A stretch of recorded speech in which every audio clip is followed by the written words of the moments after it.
Sunny weather makes it easy to play outside, do work around the yard, go on vacation, and even go to school. Sometimes weather changes very fast. You might get caught in a rain shower on a summer afternoon. In the winter, a snowstorm can happen overnight. In the spring, some people have to watch out for tornadoes. Without a good weather forecast, you might be in danger. People who make weather forecasts are called meteorologists. They have an important job because bad weather can keep airplanes from flying. It could keep food and vegetables from growing. It can make cars get stuck on a highway, or it can just rain out a baseball game. Meteorologists have many tools to help forecast the weather. Before they make a forecast or a weather prediction, they have to know exactly what the weather is doing right now. The first part of making a weather forecast is measuring the weather.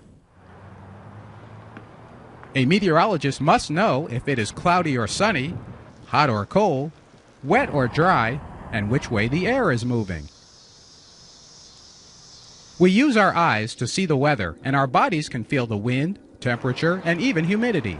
Since everyone feels weather a little differently, meteorologists use tools called weather instruments to take measurements. A weather instrument that you probably have in your home is a thermometer. Thermometers measure heat. They tell us how warm or cold the air is. When you read the number on a thermometer, you are reading the air temperature. High temperatures mean the air is warm, and low temperatures mean the air is cold. Sometimes when you are riding down the street, you'll see a big thermometer in front of banks and other buildings.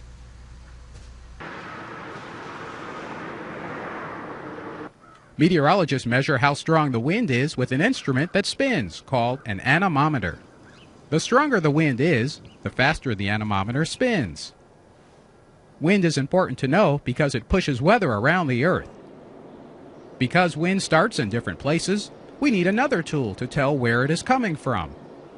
You can see this instrument on top of houses and barns. It's a wind vane. When the air moves across the wind vane, it makes the wind vane point into the wind. That way we know where the wind is coming from. The wind vanes that meteorologists use look more like this.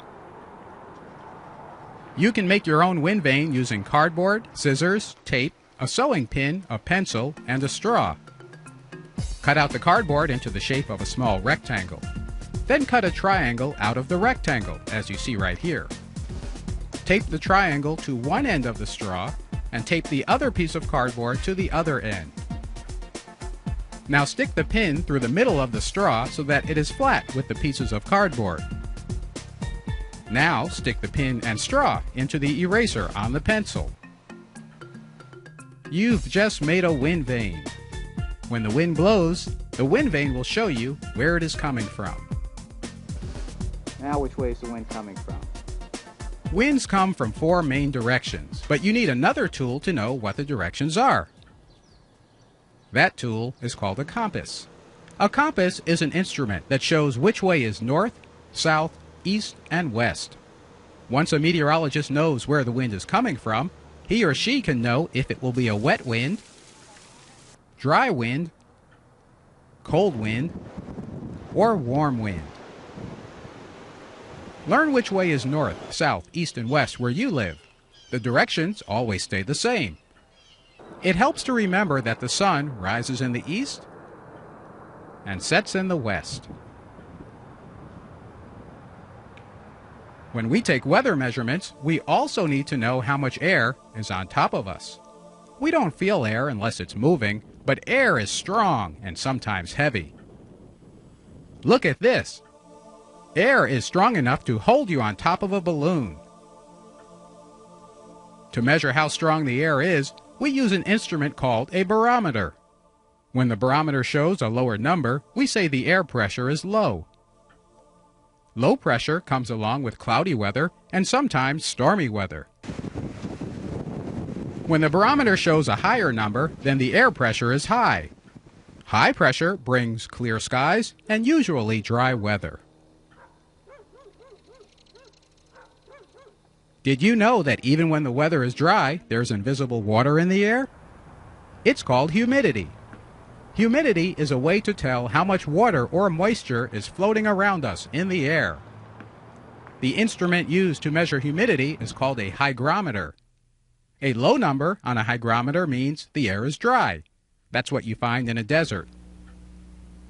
When hygrometers show high numbers, we say the air is humid, and that means that clouds might form to make rain. Clouds are easy to see with our eyes, but we only see a small part of the sky. Meteorologists use weather satellites to look down on Earth to show the clouds all over. Once you know where you are on Earth, you can see the clouds that are moving your way. Some clouds make rain or snow, and we need to know that so we can dress properly. When there is rain or snow, we use a tool called a radar to know where the rain or snow is falling. Radars show precipitation as it falls to the ground. When snow falls and piles up, you can measure it with a ruler, but to measure rain, you have to catch it in something first. A jar will work fine, but meteorologists use a rain gauge. A rain gauge is a tube that has numbers on the side to show you how much rain fell. When you take weather readings, you are watching or observing the different parts of weather. It ends up to be a lot of measuring and a lot of math. Instead of just writing down numbers, meteorologists put some measurements on a map, graph, or chart. Maps, graphs, and charts help to show a lot of information in a way that's easy to understand. We can see how the weather is changing by how the line slants on a graph. Don't forget to use your eyes. One easy observation you can make is to guess the color of the sky.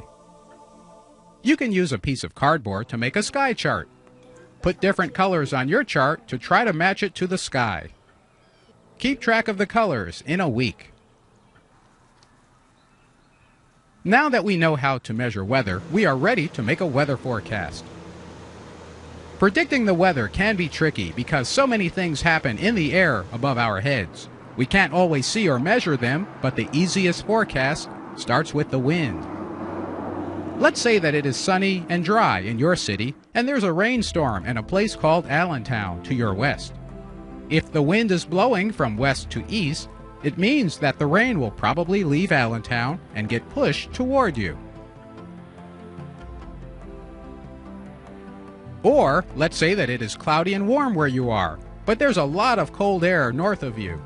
If the wind is blowing from north to south, then the wind will blow the cold air toward you. As long as you know how fast the wind is blowing and how far away something is from you, you can use math to figure out how long it will take to reach you. The main wind that moves weather systems around the Earth is a few miles or a few kilometers above the ground. It's called the jet stream. We know it's there because we see it move clouds on a satellite. We also know about the jet stream because meteorologists around the world send weather balloons up into the air every day. These balloons carry instruments to give us the wind, temperature, humidity, and air pressure above the ground. When you take all the readings from weather balloons, satellites, radars, thermometers, barometers, hygrometers, anemometers, and wind vanes, you can use them in computers to make weather predictions for a day or even a week ahead. These computers are much more powerful than the one you have at home. They use math to make predictions. Even though computers can make a prediction fast, it does not mean it's better than a prediction that a person makes. Forecasts from computers are not perfect, and they probably never will be, but they do give meteorologists an idea of how the weather might change. A good weather forecaster knows what kind of weather happens in a city. We all know that it is hot near the equator in the summer and cold near the South Pole in the winter. A person would never forecast a hurricane to start in mountains because they never do. When you forecast the weather, it helps to know what the weather was like a week ago, a month ago, and for many years in the past. Even if you don't keep track of your own weather, You can find out what the weather was by checking reports in newspapers How would you know that? and on the internet. Sometimes weather forecasts are easy because weather in some cities repeats itself almost every day. In places near water, you can predict fog in the morning or summer thunderstorms to happen at the same time every day. In deserts, you can predict sunny and hot weather. Most of the time, the forecast will be correct. Whenever weather happens the same way over and over, we call that a cycle. A cycle is anything that repeats itself. Day and night is a cycle. The seasons are a cycle. Many things in weather are cycles, but you have to study weather long enough to figure them out. When you look at storms around the Earth from a satellite, you can almost see why they happen on a cycle. When they are spaced apart evenly, the wind pushes them at the same speed, so the weather in any city would change on a cycle. Watching and studying the weather makes weather forecasting a lot easier. Nobody knows for sure what weather tomorrow will bring.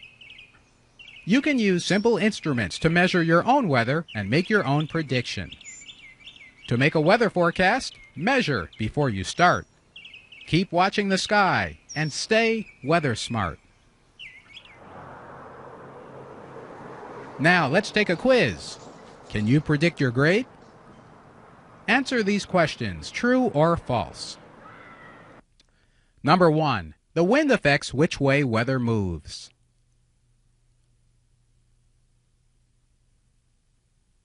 Number 2. If you want to know air pressure, you need to have a thermometer.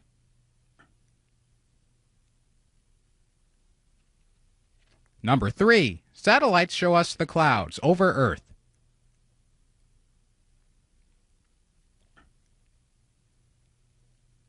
Number 4. Computers use math to make weather forecasts.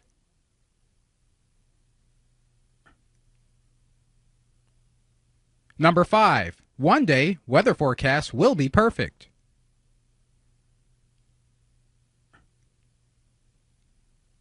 Number 6. Radar shows you where there is rain or snow.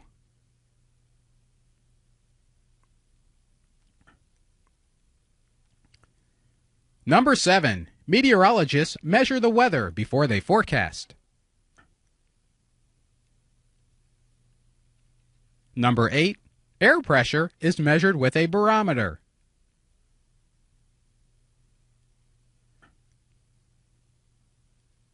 Number 9.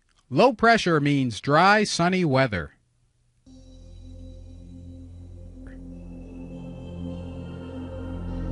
And number 10. Snow can be measured with a ruler.